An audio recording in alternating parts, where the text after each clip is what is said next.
पाहत आहात live Maharashtra police times news channel. आपण पाहत आहात live Maharashtra police times news channel. Live Maharashtra times news चॅनलला लाईक करा, शेअर करा व सबस्क्राइब करा। सहारा गन हाऊस समोर गंधक भरलेल्या काडतुसांचा भीषण स्फोट। काडतुसे कारमध्ये ठेवताना दुर्घटना। कामगार केदार सिद्धप्पा छत्रे गंभीर जखमी। परिसरात घबराट। शहरातील जुनी मिल चाळ परिसरातील सहारा गन हाऊस समोर सोमवारी सायंकाळी 6 ते 6:30च्या दरम्यान गंधक भरलेल्या काडतुसांचा भीषण स्फोट झाला। स्फोटामुळे परिसरात एकच खळबळ उडाली। जखमी केदार छत्रे यांना तातडीने शासकीय रुग्णालयात दाखल करण्यात आले।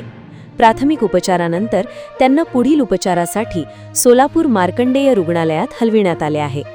घटनेची माहिती मिळताच फौजदार चावडी पोलीस ठाण्याचे पथक, bomb disposal squad BDS, forensic team तसेच पोलीस उपायुक्त विजय कबाडे यांच्यासह वरिष्ठ अधिकारी घटनास्थळी दाखल झाले। पोलिसांनी परिसराची पाहणी करून स्फोटाचे नेमके कारण शोधण्यास सुरुवात केली आहे।